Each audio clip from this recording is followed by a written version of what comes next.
নগাঁও এআইডিএফৰ প্ৰাৰ্থী হ'ব ৰেজাউল কৰিম চৰকাৰ। নগাঁও উপনিৰ্বাচনৰ প্ৰাৰ্থী ঘোষণা বদৰুদ্দিন আজমলৰ। নগাঁৱৰ উপনিৰ্বাচনত অকলেই প্ৰতিদ্বন্দ্বিতা কৰিব এআইডিএফে। কংগ্ৰেছৰ প্ৰস্তাৱ প্ৰত্যাখ্যান এআইডিএফৰ।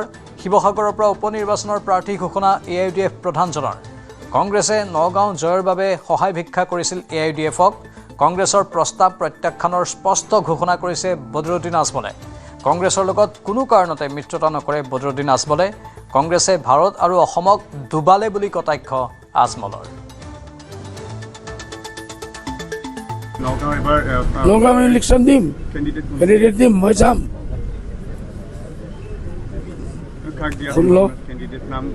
ৰেজাউল কৰিম এক্স আমচু আৰ্মি মেন আৰ্মি।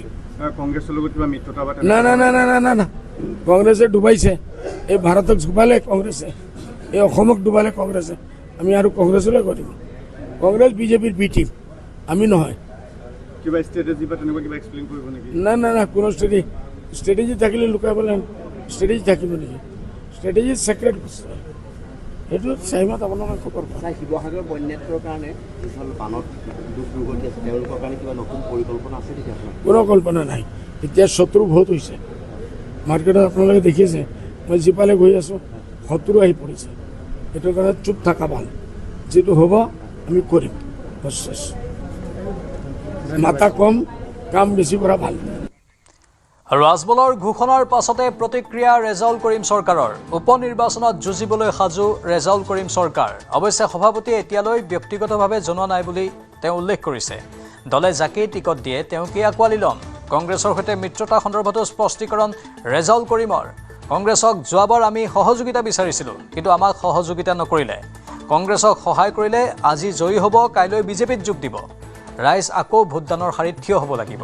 দলীয় টিকট দিলে এআইডিএফৰ দল হ'ব বুলি নিশ্চিত ৰেজাউল কৰিমৰ। চাওক, যোৱাকালি ৰাতি মই দিল্লীৰ পৰা আহি পাইছোঁ। NRC সংক্ৰান্তীয় এটা কেছ আছিল। মৌলানা বদৰুদ্দিন চাহাব আমাক দিল্লীলৈ পঠিয়াইছিলে। আৰু ৰাতিপুৱা ময়ো আপোনালোকৰ সংবাদ মাধ্যমৰ জৰিয়তে অনানুষ্ঠানিকভাৱে দেখিবলৈ পালোঁ যে নগাঁও যিটো বাই ইলেকশ্যন হ'ব, এই বাই ইলেকশ্যনত আমাৰ দলৰ সন্মানীয় সভাপতি ডাঙৰীয়াই মোৰ নামটো কৈছে বুলি ময়ো সংবাদ মাধ্যমত গম পাইছোঁ। ইয়াতকৈ বেছি গম পোৱা নাই। মই সভাপতি ডাঙৰীয়াৰ লগত যোগাযোগ কৰাৰ চেষ্টা কৰিছোঁ। তেওঁ যিহেতু ইতিমধ্যে শিৱসাগৰ বানপীড়িত ৰাইজক সহায় সহযোগ কৰাৰ কাৰণে তাতেই লাগি আছে, গতিকে মই এতিয়া আপোনালোকক একো ক'ব নোৱাৰিম। গতিকে যিহেতু সভাপতি ডাঙৰীয়াই এতিয়ালৈকে মোক একো জনোৱা নাই বা ময়ো খবৰ ল'ব পৰা নাই বা অফিচিয়েলিও আমি কোনো খবৰ ল'ব পৰা নাই, গতিকে নিশ্চিতভাৱে সভাপতি ডাঙৰীয়াই যি সিদ্ধান্ত ল'ব আমি দলে সকলোৱে মানি লৈ একেলগে নগাঁও বাই ইলেকশ্যন আমি শক্তিশালী খেলিম বুলি ইতিমধ্যে আগতেই ঘোষণা কৰিছোঁ। গতিকে নিশ্চিতভাৱে অফিচিয়েলি সভাপতি ডাঙৰীয়াৰ লগত আমি কথা পাতোঁ। সভাপতি ডাঙৰীয়াই অফিচিয়েলি কথাখিনি নিশ্চয়ভাৱে আপোনালোকক ক'ব, আৰু তাৰপিছত বাকীখিনি কথা আমি ক'ব পাৰিম আপোনালোকক। যিখিনি কথা ময়ো দেখিলোঁ, বাদ্যও দেখিলোঁ বা সংবাদ মাধ্যমত আহি আছে, ময়ো দেখিলোঁ যে আনঅফিচিয়েলি তেওঁ কথাখিনি কৈছে। গতিকে দলৰ সন্মানীয় সভাপতি যি নিৰ্দেশেই দিব, আমাৰ প্ৰতিজন নিষ্ঠাৱান কৰ্মকৰ্তা যিসকলে আমি লাগি আছোঁ দলত আছে, যাকেই প্ৰাৰ্থিত্ব নিদিয়ে, আজি মোক দিয়ে বা আজি আমিনুল ইছলাম চাবক দিয়ে, আব্দুল ৰহমান আজমল চাবক দিয়ে, যাকেই দিয়ে দলৰ সভাপতি ডাঙৰীয়াই যাকে দিব, আমি এইবাৰ খুব শক্তিশালীভাৱে নগাঁও বাই ইলেকশ্যনত এজন উপযুক্ত আৰু শক্তিশালী প্ৰাৰ্থী পাৰ্লিয়ামেণ্টত পঠাবৰ কাৰণে আমি নিশ্চিতভাৱে চেষ্টা কৰিম। আৰু নগাঁওবাসী ৰাইজেও এইবাৰ অন্ততঃ খুব ভাবি চিন্তি নগাঁও লোক সমষ্টিত যিহেতু পদ্ধতিৰে প্ৰতাৰণা কৰিলে, মানুহখিনিক আকৌ ভোটৰ লাইনত থিয় কৰালে, কংগ্ৰেছৰ প্ৰতি আস্থা আৰু বিশ্বাস নাই, যিহেতু গৌৰৱ গগৈ মুখ্যমন্ত্ৰী নাই, ৰাহুল গান্ধী মুখ্যমন্ত্ৰী নাই।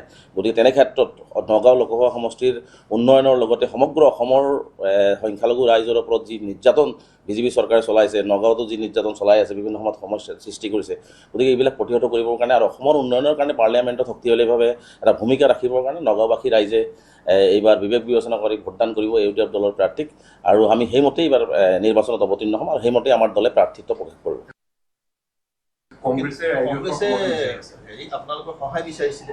চাওক, তেওঁলোকে প্ৰতি বছৰেই তেওঁলোকে তেনেকুৱা ধৰণৰ সহায় সহযোগ বিচাৰে। আমি তেওঁলোকক কিন্তু সহযোগ কৰি আছিলোঁ। এবাৰ মহাজোঁট কৰি আমি সহযোগ কৰিছোঁ। ৰাজ্যসভাতো আমি তেওঁলোকক ভোট দিলোঁ। তাৰপিছত যোৱা ৰাজ্যসভাত কিন্তু আমি তেওঁলোকৰ সহযোগ বিচাৰিছিলোঁ, আমি তেওঁলোকক পত্ৰও লিখিছিলোঁ। কিন্তু আমি যেতিয়া সহযোগ বিচাৰোঁ তেওঁলোকে উল্টাটো মাৰি দিয়ে, কাৰণ তেওঁলোকে বিজেপিক ৱাকঅভাৰ দি দিলে। কাৰণ আমি একদম লিখিত আকাৰে আমি যোৱাটো ৰাজ্যসভাৰ নিৰ্বাচনত তৃতীয়খন আসনৰ বাবে আমি কংগ্ৰেছক সহযোগিতা বিচাৰিছিলোঁ, কিন্তু তেওঁলোকে সহযোগিতা নকৰিলে, তেওঁলোকে বিজেপিক ৱাকঅভাৰ দিলে। গতিকে আমি এইবাৰ কংগ্ৰেছ দলক আহ্বান জনাম যে যিহেতু আপোনালোকৰ প্ৰতি ৰাইজৰ বিশ্বাস আৰু আস্থা কমি গৈছে, কাৰণ ভোট দিয়াৰ লগে লগে বিজেপিত যাব, আপোনালোকৰ প্ৰাৰ্থীৰ কোনো গেৰাণ্টি নাই। ভোট দিব পিছদিনাখন বিজেপি যাব, আকৌ ৰাইজে ভোটাৰ লাইনত থিয় হ'ব লাগিব। গতিকে এই প্ৰতাৰণাৰ পৰা মুক্তি পাবৰ কাৰণে আৰু কংগ্ৰেছেও মোটামুটি মই ভাবোঁ যে যিটো বিজেপিৰ গোন্ধ তেওঁলোকৰ গাত লাগি আছে, আজি মুখ্যমন্ত্ৰীয়ে অপেন 5জনকে বিধায়ক তেওঁলোকৰ লগত সংগতি আছে বুলি কোৱাৰ পিছতো কোনো ধৰণৰ প্ৰতিক্ৰিয়া তেওঁলোকৰ পাৰ্টীৰ সভাপতিৰ নাই। তাৰপিছত মানে বিভিন্ন ক্ষেত্ৰত তেওঁলোকে বিজেপিক সহযোগিতা কৰিছে। প্ৰদ্যুৎ বৰদলৈ গুচি গ'ল, ভূপেন বৰা গুচি গ'ল। গতিকে মই ভাবোঁ যে তেওঁলোকৰ এটা সুবৰ্ণ সুযোগ পাইছে অসমৰ ৰাইজক বুজাই দিবৰ কাৰণে যে তেওঁলোকে বিজেপি বিৰোধী স্থিতিত আছে। তেনেহ'লে তেওঁলোকে UDF দলে যাকে প্ৰাৰ্থিত্ব দিয়ক তেওঁলোকে পূৰ্ণ সমৰ্থন, এবাৰতো অন্তত তেওঁলোকে খোলাকৈ ওলাই আহক। কেৱল মানুহৰ সহায় ল'ব, কেৱল প্ৰতিবাৰে মানুহৰ সহায় বিচাৰিব এনেকুৱা নহয়। তেওঁলোকেও কাৰোবাক এবাৰ সহায় কৰক, আমাক এইবাৰ সহায় কৰক। আমাৰ দলৰ সভাপতি ডাঙৰীয়াতো দৰ্জা তেওঁলোকৰ কাৰণে সদায় খুলি ৰাখিছিলে, সদায় এলায়েন্সৰ পক্ষত আছিলে। গতিকে এইবাৰো তত্ত্ব খোলা আছে। গতিকে তেওঁলোকে এইবাৰ আমাক উদাৰতা দেখুৱাই সহায় কৰক আৰু বিজেপিৰ যি প্ৰাৰ্থী থাকিব তাক প্ৰতিহত কৰি এজন বিজেপি বিৰোধী সাংসদ UDFৰ পৰা পাৰ্লিয়ামেণ্টত পঠাই দিয়াৰ কাৰণে তেওঁলোকে এটা সহযোগ কৰক। আৰু AUDFৰ প্ৰাৰ্থী ঘোষণাৰ পাছতে বিৰোধী দলপতি ৱাজেদ আলী চৌধুৰীৰ প্ৰতিক্ৰিয়া। নগাঁও লোকসভা সমষ্টিত AUDFে প্ৰাৰ্থী দিব নালাগিছিল, ওপৰৰ হেঁচাৰ বাবে AUDFে প্ৰাৰ্থী ঘোষণা কৰিছে। আমি সহায় বিচাৰিও তেওঁলোকৰ সঁহাৰি নাপালোঁ। পূৰ্বেও AUDFে প্ৰাৰ্থী দিয়াৰ স্বত্তেও কংগ্ৰেছ বিজয়ী হৈছিল। ৰাইজে সাম্প্ৰদায়িক দলক কেতিয়াও বিশ্বাসত নলয়। AUDFে ভোট বিভাজনৰ উদ্দেশ্যে প্ৰাৰ্থী দিয়াটো স্পষ্ট হৈছে বুলি তেওঁ উল্লেখ কৰিছে।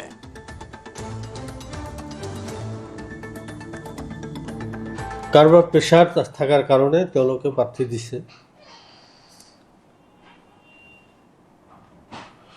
তো আৰু এইটো আমি জানিছিলোঁ যে আমি যদিও কৈছিলোঁ যে উপনিৰ্বাচনত বিজেপিক হৰুৱাৰ স্বাৰ্থত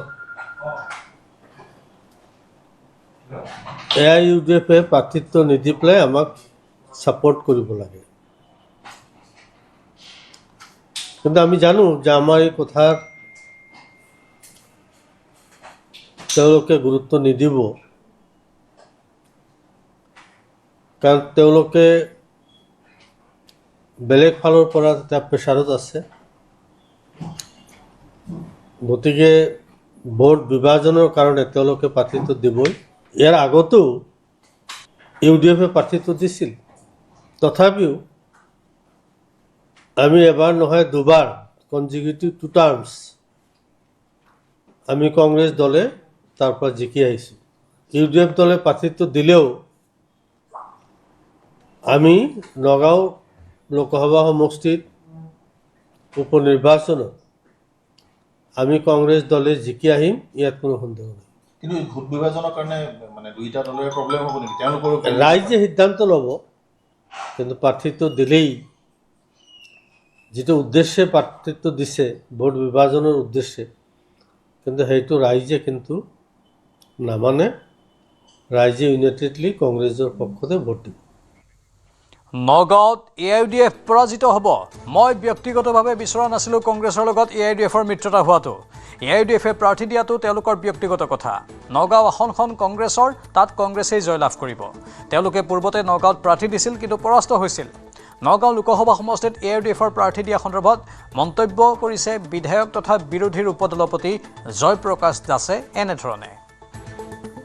মোৰতো আগতে কৈছোঁ যে আমি দলৰ নেতাসকলে কি কৈছে নাজানো, কিন্তু মোৰ ব্যক্তিগত মতামতটো হ'ল কি আমি UDFৰ লগত আমি এলায়েন্স কৰিব নালাগে। আমি UDFৰ লগত পৰোক্ষ বা প্ৰত্যক্ষভাৱে আমি তেখেতলোকৰ সহায় সহযোগিতাটো বিচাৰিব নালাগে। এইটো মোৰ ব্যক্তিগত মতামত। কাৰণ আমি UDFৰ লগত আগতে এবাৰ হৈ আমাৰ আপাৰ আছামত বহুত বেয়া হৈছিলে। সেইকাৰণে আমি ভাবিছোঁ যে UDFৰ লগত আমাৰ সহায়টো বিচাৰিব নালাগে আৰু ৰাইজে আমাক অসমৰ ৰাইজৰ পৰাহে আমি সহায় বিচাৰিব লাগে। ৰাজনীতিটো অংকৰ কথা, অংকটো ধৰক তেখেতলোকৰ দলৰ সংখ্যাটো যেতিয়া যোগ হয় নিশ্চিতভাৱে আমাৰ ভোটটো বাঢ়িব। কিন্তু অসমৰ পৰিস্থিতিলৈ চাই আমি বিচাৰোঁ যে আমি ধৰ্ম নিৰপেক্ষ যিহেতু দল, সেইকাৰণে আমি যিবিলাক সাম্প্ৰদায়িক শক্তি আছে তেখেতলোকৰ পৰা আঁতৰত থাকি আমি অসমৰ ৰাইজৰ পক্ষত থাকিব লাগে। নাই, সেইটো আমাৰ মিষ্টেক আছিলে। তেখেতৰ এইটো ব্যক্তিগত মতামত, এইটো মই এইটো তেখেতৰ মতামতৰ ওপৰত ক'ব নাযাওঁ। কিন্তু মোৰ মতামতটো ব্যক্তিগত হিচাপে স্পষ্ট যে আমি কংগ্ৰেছ দলে UDFৰ পৰা আঁতৰত থাকিব লাগে। উজনিৰ ইজনৰ পাছত সিজন জাতীয়তাবাদী নেতাৰ কাষত আজমল আৰু আনফৰ। এইবাৰ আকাশ শইকীয়াক নিজৰ পুত্ৰ আখ্যা দিলে ব্যৱসায়ী মুস্তাক আনফৰে। পূৰ্বে শৃংখল চলিহাক নিজৰ সৰু ভাই আখ্যা দিছিল বদৰুদ্দিন আজমলে। বদৰুদ্দিন আজমলে চিতু বৰুৱা, বিকাশ অসম, বিজিত গগৈকো সাক্ষাৎ কৰিছিল। বিকাশ অসমৰ সৈতে বহি ৰাজীৱ শদিয়াৰ জাতীয় চেতনাৰ গীতো শুনিলে আজমলে। বানপীড়িত শিৱসাগৰবাসীক আৰম্ভণিৰ পৰাই সহায় আগবঢ়াইছে আজমল আৰু আনফৰে। সমান্তৰালকৈ দুই সংখ্যালঘু নেতাই জাতীয়তাবাদী নেতাৰ সৈতে গঢ়ি তুলিছে সম্পৰ্ক। আপুনি মোৰ ওচৰলৈ অহাৰ কাৰণে বহুত মানুহে বেয়া পাব আৰু বদৰুদ্দিন আজমলে মোক বহুত পইচা পাতি দি গৈছে বুলি কৈছে, নাই দিয়া। কথা বতৰাবোৰ চিধা চিধি কোৱাটো ভাল। আপুনি মোৰ ওচৰলৈ অহাৰ কাৰণে বহুত মানুহে বেয়া পাব আৰু বদৰুদ্দিন আজমলে মোক বহুত পইচা পাতি দি গৈছে বুলি কৈছে, নাই দিয়া। আৰু বিকাশ অসমৰ সৈতে আজমলে শুনিছিল বিপিন চাওডাঙৰ বিপ্লৱী গীত। দহৰ বাবে মই আহিছো ওলাই, মোৰ দেশৰ মাটিৰ গান গাবলে সদায়, ভাৰতৰে পূৰ্ব দিশৰ সোণালী অসম, গৌৰৱে চিঞৰো মই জয় আই অসম, জয় আই অসম, জয় আই অসম, জয় আই অসম। শৃংখল মোৰ ভাই, আগে মোৰ চিনাকি নাছিল, এতিয়া আমি দুইজন ভাই ভাই। চতুৰ্থবাৰ আহিম, পঞ্চমবাৰ আহিম, 6 মাহ মই আহি থাকিম। মাজে মাজে অলপ কামৰ কাৰণে যাব লাগিব, এইটোৰ কাৰণে। আৰু শৃংখল মোৰ ভাই, আগে মোৰ চিনাকি নাছিল, এতিয়া আমি দুইজন ভাই ভাই। ভাইৰ ঘৰত ভাই আহিছে, আমি সেইটো যে পাব লাগে এই সন্মান ইজ্জতটো আমি পাইছোঁ। আৰু এটাই মেছেজ পাইছোঁ, হিন্দু না মুছলমান, এক খুদাৰ সন্তান। বানপীড়িতক সহায়ৰ হাত আগবঢ়াই অবৈধ বাংলাদেশীৰ বিৰুদ্ধে সৰব মহানগৰীৰ এগৰাকী বৃদ্ধা। বন্যাৰ্তৰ বাবে মুখ্যমন্ত্ৰী সাহায্য পুঁজিলৈ ১.৫ লাখ টকা আগবঢ়াই ৰাজ্যৰ পৰা অবৈধ বাংলাদেশীক খেদিবলৈ মুখ্যমন্ত্ৰীক আহ্বান ৮৮ বছৰীয়া অঞ্জু ভট্টাচাৰ্যৰ। বন্যাৰ্তক সহায়ৰ হাত আগবঢ়াই আদৰ্শৰ নিদৰ্শন দেখুৱালে মহানগৰীৰ বৃদ্ধ দম্পতীয়ে। বৃদ্ধ স্বামীসহ অঞ্জু ভট্টাচাৰ্যই বানপীড়িতৰ সহায়ৰ বাবে মুখ্যমন্ত্ৰী সাহায্য পুঁজিলৈ আগবঢ়ালে ১.৫ লাখ টকা। নিজৰ পৰা ১ লাখ টকা আৰু স্বামীৰ ৫০,০০০ টকা বন্যাৰ্তৰ বাবে আগবঢ়াই পৰম আনন্দ লাভ কৰিলে ৮৮ বছৰীয়া অঞ্জু ভট্টাচাৰ্যই। জলপ্ৰলয়ৰ ভয়ংকৰ পৰিস্থিতি দেখি কঁপি উঠিছিল বৃদ্ধাগৰাকীৰ অন্তৰাত্মা। বানাক্ৰান্তক আৰু অধিক সহায় কৰাৰ মন ৮৮ বছৰীয়া এই বৃদ্ধাগৰাকীৰ। বন্যাৰ্তক সহায়ৰ হাত আগবঢ়াই অবৈধ বাংলাদেশীক অসমৰ পৰা খেদিবলৈ মুখ্যমন্ত্ৰীক হাতজোৰ কৰি আহ্বান জনাইছিল মহানগৰীৰ ৮৮ বছৰীয়া অঞ্জু ভট্টাচাৰ্যই। অসমখনক অবৈধ বাংলাদেশীয়ে শেষ কৰি দিলে বুলি মন্তব্য কৰি ৰাজ্যত ILPৰ দাবী কৰে মহানগৰীৰ এই বৃদ্ধাগৰাকীয়ে। আৰু সেইবাবে আমি আছুতীয়া এই মুহূৰ্তত তেখেতসকলৰ লগতে কথা পাতিবলৈ চেষ্টা কৰিছোঁ। ইতিমধ্যে মুখখন আপোনালোকে চিনাকি, কাৰণ মুখ্যমন্ত্ৰীগৰাকীৰ এটা টুইট ইতিমধ্যে প্ৰকাশ কৰিছিলে আৰু তাত তেখেতক এটা বিশেষ আহ্বান কৰিছিল। সেই কথাখিনি পাতিম, কিন্তু প্ৰথমে আইতাগৰাকীৰ সৈতে আমি কিছু কথা পাতিবলৈ চেষ্টা কৰিছোঁ। আইতা, আপুনি কৈছে যে টিভিত দেখি আছে বান বিভীষিকাৰ সেই ভয়ংকৰ পৰিৱেশ, আৰু তাৰপিছত আপোনাৰ এই মনৰ ভিতৰত যিখিনি আপোনাৰ কথা, সেইখিনি কথা আপুনি লৈ যাবলৈ চেষ্টা কৰিছে। তাৰমানে মই টিভি নাচাওঁ, কাণেৰে নুশুনো, এই ব্ৰেকিং নিউজহে চাওঁ, কিন্তু ছবিবিলাকতো দেখা পাওঁ। সেইবিলাক দেখি মোৰ অন্তৰখন মানে কঁপি আছে। মই কেনেকৈ সহায় কৰিম? মইতো ক'তো যাব নোৱাৰোঁ, তেওঁলোককতো মই শাৰীৰিকভাৱে সহায় কৰিব নোৱাৰোঁ। এই কথাটো মই ভাবি ৰাতিয়ে দিনে ভাবি আছোঁ এই দেখাৰ পৰা। তাৰপিছত মই মনতে ভাবিলোঁ, মইতো দুটামান পইচা দিব পাৰোঁ, মোৰতো পইচা আছে, এইকেইটা পইচাৰ পৰা মইতো তেওঁলোকক দিব পাৰোঁ। আৰু মই দিলেতো ইমান দিব নোৱাৰোঁ, অকণমানতো দিব পাৰিম। তাৰপিছত মনতে ভাবিলোঁ, ভাবিলোঁ মই ৫০,০০০ টকা দিম আৰু, কিন্তু কেনেকৈ দিম, ক'ত দিম? মনতে ভাবল যে নহয়, মই যাৰে তাৰে হাতত টকাটো নিদিওঁ, মই চিফ মিনিষ্টাৰ ৰিলিফ ফাণ্ডত দিম। যদি চিফ মিনিষ্টাৰ ৰিলিফ ফাণ্ডত দিব পাৰোঁ, তেতিয়া টকাটো উচিত মানুহে পাব। তাৰপিছত এওঁকো ক'লোঁ কথাটো, তথাপি এওঁ মানে হেৰি কৰা নাই আৰু। তাৰপিছতে এওঁ প্ৰথমে হেৰি কৰা নাই, পিছত একো কোৱা নাই আৰু। তাৰপিছত এওঁক মই মোবাইলত এই হেৰিবিলাক দেখুৱাইছোঁ। তেওঁতো বিচনাতে পৰি থাকে, টিভিও চাব নোৱাৰে। মই মোবাইলত তেওঁক বানপানীৰ মানুহৰ দুৰ্দশা দেখুৱাইছোঁ আৰু কিমান মৰিলে, কেনেকৈ মৰিলে মানুহবিলাক, এইবিলাক তেওঁক কৈ থাকোঁ হা। তাৰপিছত তেওঁ মানে মনটো গলিলে আৰু এটা প্ৰাপ্তি বা এটা আনন্দ যি আপুনি মনেদি ভাবি আছিলে 3-4 দিন টিভিত দেখাৰ পিছত, দিয়াৰ পিছত নিশ্চয়কৈ আপোনাৰ অন্তৰাত্মাই যথেষ্টখিনি আনন্দ পাইছে। মোৰ ইমান আনন্দ লাগিছে, ইমান মই শান্তি পাইছোঁ নহয়। সাগৰৰ এচলেও পানীহে দিছোঁ, অকণমানহে দিছোঁ, কিন্তু অকণমান যে মই দিব পাৰিলোঁ, এইটো কাৰণে মই ধন্য মানিছোঁ নিজকে। মানুহক সহায় মানে ভগৱানক সহায় কৰা। মই যদি আৰু পাওঁ মই আৰু দিম। অন্তিমটো কথা সুধিছোঁ আপোনাক যে আপুনি মুখ্যমন্ত্ৰীগৰাকীক সাক্ষাৎ কৰাৰ সেই সময়ত আপুনি এটা কথা উল্লেখ কৰিছিলে যে উচ্ছেদ হৈ আছে কিন্তু তেওঁলোক ইয়াতে আছে। এই কথাখিনি আপুনি এটা পৰামৰ্শৰূপে মুখ্যমন্ত্ৰীগৰাকীক কৈছিলে। মই মানে এইটো মোৰ লাগি থাকে, মনতে ভাবোঁ উচ্ছেদ কৰিলেনো কি হ'ব, সিহঁতি এই ঠাইত কৰিব আকৌ বেলেগ এঠাইত যাই যাব, গৈছেনে নাই এইটো হৈছে। সেইকাৰণে মই মুখ্যমন্ত্ৰীক কৈছোঁ আহা আগে আগে, মই এটা কথা ক'ম বোলে কি, মই বোলো এভিকশ্যন কৰিলে নহ'ব, পুছবেক কৰিব লাগিব। এক মুহূৰ্ত ৰৈছে, ৰৈ পেলাই কৈছে হ'ব, দুয়োটাই হ'ব, এভিকশ্যনো হ'ব পুছবেকো হ'ব, এনেকৈ বুলি কৈছে। কিন্তু বাংলাদেশে চেছ কৰি দিলে, অসম নায়েই, চব বাংলাদেশী। শিৱসাগৰৰ বানপীড়িত অঞ্চলত কণ্ঠশিল্পী অংগৰাগ পাপন মহন্ত নিমাইজানৰ কিশোৰ প্ৰাচুৰ্য প্ৰতিম গগৈক উপহাৰ দিলে হাৰমনিয়াম। বানত নষ্ট হৈছিল প্ৰাচুৰ্য প্ৰতিম গগৈৰ হাৰমনিয়ামটো। আজি প্ৰাচুৰ্যক নিজ হাতেৰে হাৰমনিয়াম উপহাৰ দিয়ে অংগৰাগ পাপন মহন্তই। অংগৰাগ পাপন মহন্তৰ পৰা হাৰমনিয়ামটো পাই উৎফুল্লিত হৈ পৰে প্ৰাচুৰ্য।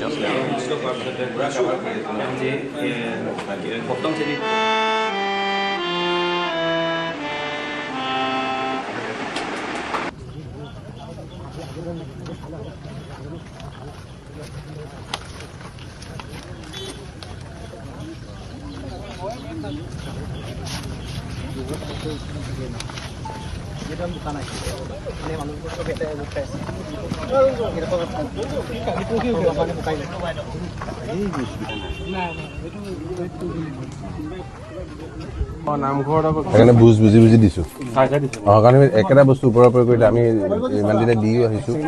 গতিকে এতিয়া কি লগা হৈছে সেইটো আৰু ইয়াতে আৰু সেইটোতো আছে, আৰু ইয়াতে যেনিবা ভালো লাগিছে।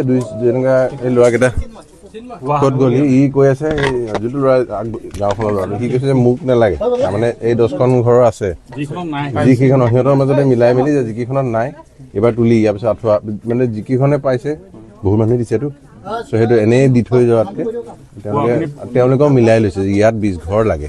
এইখিনি জেগালৈ মানুহ নাহে, তাৰমানে হাইৱে গুচি যায়।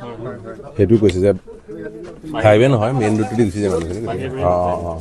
ত' ইয়াত নম্বৰখিনি হ'ল ন, এইখনলৈ যাওঁ বোলে। মই তাকে তোমাৰ কথা কৈছোঁ, এইটো সেইটো চোৱা তাক লোৱা আকৌ, মোক ল'ব নালাগে, তাক লোৱাচোন। এইটো গাঁৱৰ ল'ৰা নিজে ৰখা নাই, সিহঁতে এনেকৈ মিলাই লৈছে। আমি দি গৈ আছোঁ বেলেগ বেলেগ সময়ত বেলেগ বেলেগ বস্তু। এতিয়া যেনেকুৱা যিখিনি ঘৰত নাই হয়নে, আৰু যিখিনি আছে তেওঁলোকে লোৱা নাই, সেনেকুৱা মিলাই লৈছে। মোৰ টিম নহয়, এইবোৰ চব ইয়াৰ ল'ৰা, শিৱসাগৰৰ ল'ৰা ছোৱালী, তেওঁলোকে নিজে ভলেণ্টিয়াৰ। মই মানে আমাৰ অৰ্গেনাইজেশ্যন এটা আছে, টিমটো আমাৰ ইমান ডাঙৰ নহয়তো। ইয়াত যেনেকুৱা ক্ষতি হৈছে আমাৰ টিমে এইটো নোৱাৰিব। চ' এটা এনেই এটা গোহাৰি দিয়া নিচিনা এটা মই ভিডিঅ' দিওঁতে তেওঁলোকে কণ্টেক্ট কৰিলে, তেওঁলোকে নিজৰ বাবেও কৰি আছে, তেনেকৈ বিভিন্ন গ্ৰুপে কৰি আছে। আমাৰ 12-14টা গ্ৰুপ, সেই মিলি 70টা ল'ৰা ছোৱালী কণ্টিনিউৱাছ চলি আছে আৰু 15 দিনৰ পৰা। শিৱসাগৰৰ 9 আহাৰ হোটেলৰ অনন্য মানৱতা, বান যোদ্ধা আৰু বানপীড়িতক বিনামূলীয়া আহাৰ যোগান নীলম কাকতি আৰু সতীৰ্থৰ।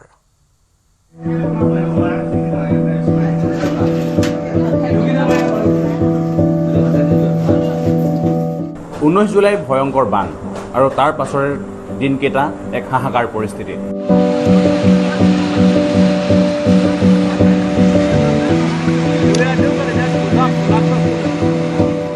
বহুজনে সহায়ৰ হাত আগবঢ়াইছিল, বহুজনে সাহায্য দিবলৈ আহিছিল, আৰু সেই বান যোদ্ধাসকলক বিনামূলীয়াকৈ আহাৰৰ যোগান ধৰিছিল শিৱসাগৰৰ 9 আহাৰ নামৰ হোটেলখনে। হোটেলখনৰ যিসকল লোকে সেই সমগ্ৰ খাদ্য প্ৰক্ৰিয়াৰ লগত জড়িত হৈ আছিল সেই লোকসকল আমাৰ লগত আছে আমি তেওঁলোকৰ পৰা জানিম একদম সঁচাটো ক'বলৈ গ'লে মোৰ জেগাটো আছিলে মানে মোৰ জেগাত একেলগে 50জন 100জন বহিব পৰা সুবিধা আছে অকল জাষ্ট কথাটো আলোচনা হৈছিলে আমাৰ টিমত আলোচনা কৰাৰ লগে লগে এই দৌৰদি তাই সেই বস্তু বিলাইছে মানে খোৱা বস্তুখিনি বুফে ছিষ্টেমত বিলাইছে আৰু ক'ব লাগিব আমাৰ চান্তু আছে ৰঞ্জন দা আছে আৰু নৱদা আছে মানে এইবোৰ কৈ শেষ কৰিব নোৱাৰোঁ আৰু 21 দিনত আমি কিমান মানুহ খোৱালো নাজানো বিভিন্ন মানুহে আমাক সহায় কৰিলে খোৱাটো কোনোবাই আলু 1 কেজিয়ে হওক মানে কিবা এটা শিৱসাগৰৰ মৰম যিটো কয় সেই মৰমৰ পৰাই আৰম্ভ হ'ল বস্তুটো আৰু চিন্তাধাৰাবিলাক অলপ জুবিনদাৰ দৰে সঁচা কথা কওঁ এওঁলোকে নিজে বনাই থাকোঁতে খাবলৈ নাপায় যিখিনি বান যোদ্ধা আপুনি কৈছে সেই বান যোদ্ধাৰ মাজত এনেকুৱাও বান যোদ্ধা আহিছে যাৰ দুটা কিডনী বেয়া তেওঁ ৰাতি আমালৈ চকলেট এটা লৈ আহিছে বইল মগু দাইলৰ ভাত খাইছে তাৰপৰা দৰৱ খাইছে তেনেকৈ মানুহ সহায় কৰিব তেনেকৈ সহায় কৰিব ন তাতকৈ সাংঘাতিক অভিজ্ঞতা নাই আৰু বহুত মানুহ লগ পাইছোঁ আৰু সকলো মানুহ কেৱল জুবিন দা আদৰ্শৰে আহিছে যিহেতু জুবিন দাই যিটো কথা কৈছিলে যে মানুহে মানুহৰ বাবে সেই বস্তুটো কৰিবলৈ সকলো ওলাই আহিছে আৰু প্ৰত্যেকে এনেকুৱাকৈ আহিছে তেওঁলোকৰ মানে ভোক পিয়া নাই কিন্তু হ'লেও দিনটোতো এসাঁজ খাব লাগিব আপুনিতো বিশেষকৈ জানে শিৱসাগৰত 8টা বজাৰ পিছত টাউনখন বন্ধ হৈ যায় আমি সেইকাৰণে ৰৈছিলোঁ 12টা 1টা 2টালৈকে আমি যিখিনি মানুহ লগ পাইছিলোঁ সকলো বোকাত সোমাই অহা অভিজ্ঞতা লৈ অহা ফিল্ড লৈ অহা মানুহক লগ পাইছিলোঁ বাহিৰত বাৰু দেখিছোঁ বোলে বিভিন্ন স্থানত আপুনি খিচিৰিও খুৱাইছে ভাতো খুৱাইছে হোটেলত আপুনি এতিয়ালৈকে আজি দিনটোলৈ কিমান মানুহ ভাত খায় আজি 22 দিন হ'ল এতিয়া আমাৰ টিমৰ মতে মানে যিটো ডিছপাৰত খুৱাই আছোঁ তাৰ মতে 22,000 মান হৈছে 22,000 মানুহে খাইছে চকুমুটি 22,000 মানুহ হৈছে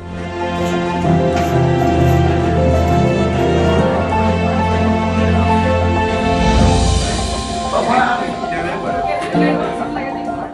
22,000 মানুহক তেওঁ এই দিনকেইটাত ভাত খুৱাইছে হোটেলত বাহিৰৰ কথা নকওঁৱে আৰু এই কথা মই নিশ্চিতভাৱে ক'ব পাৰোঁ যে ৰাতি যিমানে দেৰি নহওক নীলমলৈ এটা ফোন কৰোঁ নীলম তুমি আছানে আৰু নীলমে কয় যে আহি যোৱা আৰু আমি যিমানকেইজন ফিল্ডত যাওঁ বাতৰি সংগ্ৰহ কৰিবলৈ গোটেইকেইজনে আহি ইয়াত ভাত খাওঁ প্ৰায় বহুকেইদিন বাহিৰত আমি ভাত খাইছোঁ দৌৰতে আছে আমাৰ লগত মই কি ক'ম মানে নীলম দাই যে আমাক জেগাটো যে এৰি দিছে এইটো আচলতে বহুত ডাঙৰ কথা হয়নে নকওক আপুনি কাৰণ লোকৰ মানে নিজৰ দোকানখন এৰি দিব পৰাটো এটা বহুত ডাঙৰ কথা কাৰণ তেওঁ নিজৰ মানে ডেইলি কাষ্টমাৰখিনি থাকে ন তাৰ উপৰি ইমানখিনি মানুহ খুৱাইছে খালি আমাৰ এটা বেলেগ এটা মানে আমি অভিজ্ঞতা এটা কিন্তু বুটলিলোঁ মানে মানুহ আমি খুব লগ পালোঁ শদিয়াৰ পৰা ধুবুৰীলৈকে আপোনাৰ বিভিন্ন মানুহ লগ পালোঁ বৰ মানে বিৰাট ভাল লাগিলে এইটো জীৱনলৈ আমাৰ একদম থাকি যাব এটা সুন্দৰ অভিজ্ঞতা এই বিপদৰ সময়ত যদি আমি তেখেতসকলক সহায় অকণমান নকৰোঁ তেতিয়া মানৱ ধৰ্মটো একচুৱেলি মনুষ্য হিচাপে আমি জন্ম লোৱাৰ কোনো অৰ্থই নাথাকিব তো সেই সূত্ৰে আমি আমাৰ নিজৰ দায়িত্ব পালন কৰিছোঁ মোৰ ঘৰত একেবাৰে পানী হয় এই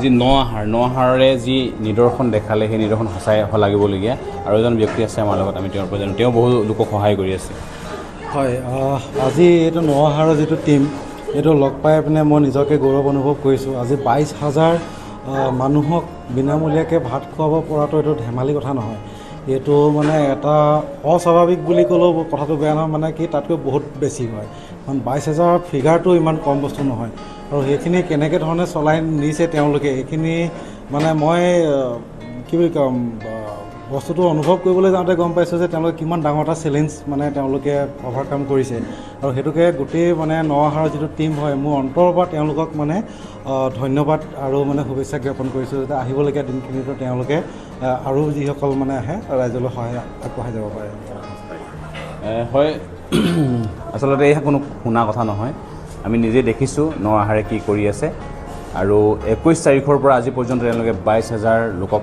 বিনামূলীয়াকৈ ভাত খোৱালে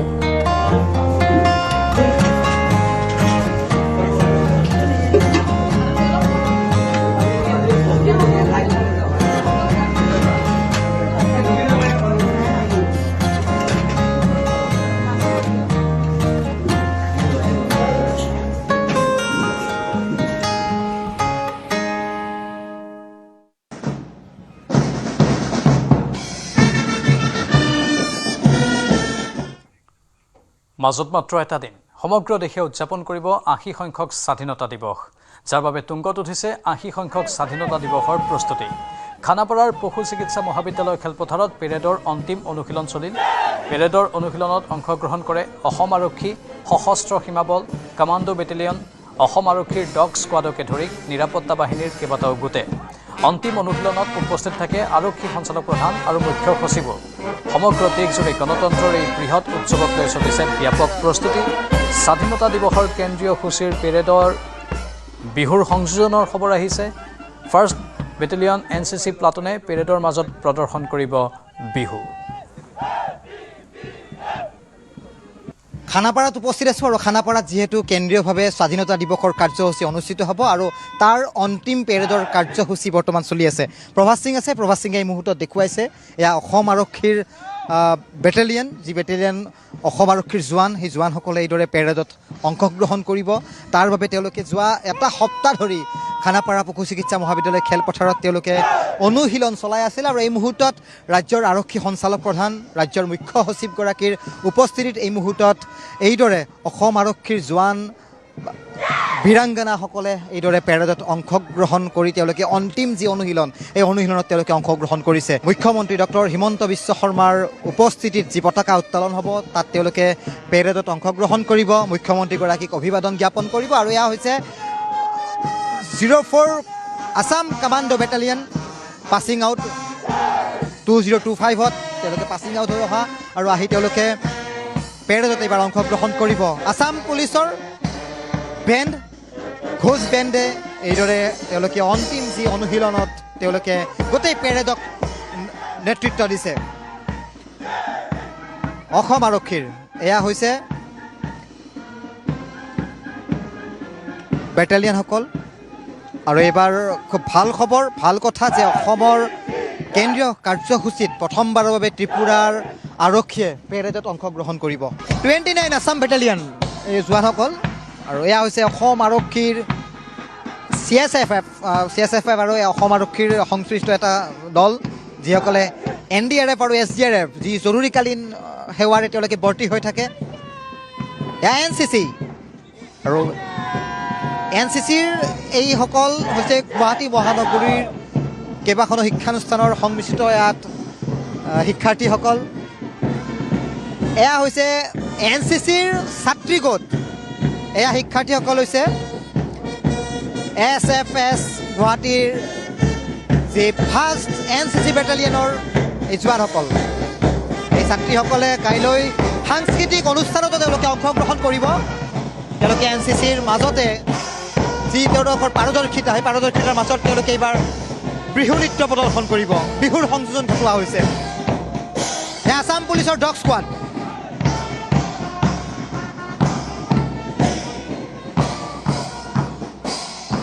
অসম আৰক্ষীৰ যি অপৰাধ অনুসন্ধান শাখা আছে CID, এই CIDৰ এই জোৱানসকলে ডগ স্কোৱাডৰ লগত লৈ তেওঁলোকে পেৰেডত অংশগ্ৰহণ কৰিব। আৰু এয়া হৈছে অগ্নি আৰু আপাতকালীন সেৱা, যি আমি জানো অসম আৰক্ষীৰ এটা জৰুৰীকালীন বিভাগ।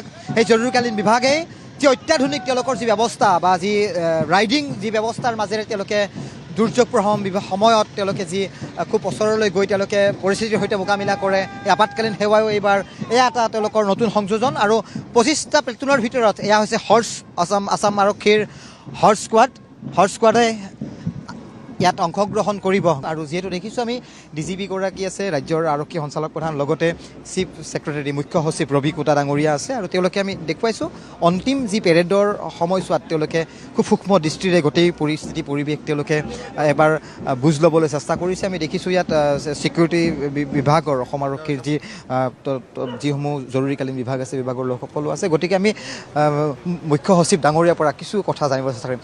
ছাৰ, প্ৰস্তুতি সম্পূৰ্ণ ছাৰ, কেনেদৰে সাজু হৈছে? আমি যেনেকুৱা মানে এভৰি ইয়াৰ যেনেকুৱা আমি প্ৰস্তুতি কৰোঁ আৰু বছৰে বছৰে আমি ইম্প্ৰুভ কৰিবলৈ চেষ্টা কৰিম। যিমান পেৰেডৰ যিমান কণ্টিনজেঞ্চি আছে তাৰ পৰা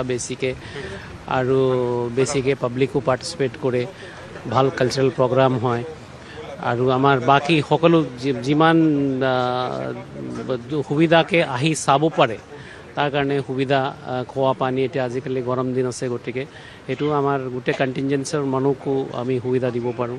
ছাৰ সাধাৰণ জনতাক কিদৰে নিমন্ত্ৰণ জনাব, সাধাৰণ জনতাক কিদৰে আমন্ত্ৰণ জনাব ছাৰ? সাধাৰণ জনতাক অকল আমাৰ গুৱাহাটীতে নহয় গোটেই অসমত আমি গোটেই জিলা হেডকোৱাৰ্টাৰত, ডিষ্ট্ৰিক্ট হেডকোৱাৰ্টাৰত, মহকুমা হেডকোৱাৰ্টাৰত আৰু ব্লক আৰু পঞ্চায়তলৈকে চব জেগাতে আমি সকলোকে কৈছোঁ যে ধুনীয়াকৈ এই স্বাধীনতা দিৱস পালন কৰিব লাগিব। গোটেই ৰাইজ আহি তাতে পাৰ্টিচিপেট কৰিব আৰু অংশগ্ৰহণ কৰিব। আছে ছাৰ হৰ ঘৰ তিৰংগা, ডাঙৰ এটা আন্দোলন। এইটো হৰ ঘৰ তিৰংগা এইটো এই বছৰৰ কাৰণে আৰু বন্দে মাতৰম পূৰা গোৱা আমি অকণমান ষ্টাৰ্টিঙৰ বস্তুৱে গাম। গোটেইটো মানুহটো জানিব লাগিব তাতে কি লিখা আছে, কি ধৰণৰ আমাৰ দেশখনৰ এটা আৱেগিক কথাবিলাক আছে সেইকেইটা আৰু স্বাধীনতাৰ কথাবিলাক লৈ পেলাই এই দুটা হৰ ঘৰ তিৰংগা আৰু বন্দে মাতৰম এই দুটা স্পেচিয়েল ফ'কাছ হিচাপে গোটেই দেশতে এইটো পালন কৰি আছে এইবাৰ। গতিকে আমি আশা কৰিছোঁ খুব ভাল হ'ব। এতিয়া এই দিনতে নহয়, হৰ ঘৰ তিৰংগা আজিৰ পৰা আৰম্ভ হৈছে, যোৱাকালিতো আমি আনুষ্ঠানিকভাৱে কৰিছোঁ। আজিতো এতিয়া গভৰ্ণৰ চাহাব আমাৰ ৰাজ্যপাল মহোদয় ইয়াত আনুষ্ঠানিকভাৱে আৰম্ভ কৰি আছে। গতিকে এই গোটেই 15 তাৰিখলৈকে এই গোটেই বস্তুটো হ'ব। আমি ইয়াত বহুত ধৰণৰ কথাও আছে। অনলাইনটো নিজে নিজৰ সকলো নিজৰ ঘৰতো মানে এই জেণ্ডাৰটো আৱিষ্কাৰ কৰিব লাগিব আৰু তেওঁলোকে ফটো তুলিব পাৰে, আমাৰ ছ'চিয়েল মিডিয়াত দিব পাৰে আৰু বন্দে মাতৰম আৰু ঘৰ ঘৰ তিৰংগাৰ পৰ্টেল আছে তাতে আপলোড কৰিব পাৰে, সেইটো গোটেই দেশখনটো চাব পাৰে। ধন্যবাদ ছাৰ। আৰু এয়া আছিলে মুখ্য সচিব ডাঙৰীয়া। আৰু লগে লগে আমি দেখিছোঁ ৰাজ্যৰ আৰক্ষী সঞ্চালক প্ৰধানগৰাকী আছে আৰু তেওঁ আজি দ্বিতীয়বাৰৰ বাবে আহিছে খানাপাৰালৈ আৰু খানাপাৰা পশু চিকিৎসা মহাবিদ্যালয় খেলপথাৰত তেওঁ এই মুহূৰ্তত যি অন্তিম যি পেৰেডৰ যি আখৰা সেয়া চূড়ান্ত বুলি তেওঁ এই মুহূৰ্তত বিবেচনা কৰিছে আৰু DGP আৰু চিফ ছেক্ৰেটাৰীগৰাকী উপস্থিত আছে। গতিকে তেওঁলোকৰ উপস্থিতিত এই মুহূৰ্তত খানাপাৰাৰ পৰা এয়া পৰিস্থিতিৰ বুজ আমি নিউজ 18 আহি ইয়াৰ পৰিৱেশসমূহ কিছু দেখুৱাই যাবলৈ যত্ন কৰিছোঁ। সময় হৈছে এতিয়া বাতৰিৰ পৰা বিদায় লোৱাৰ। নমস্কাৰ।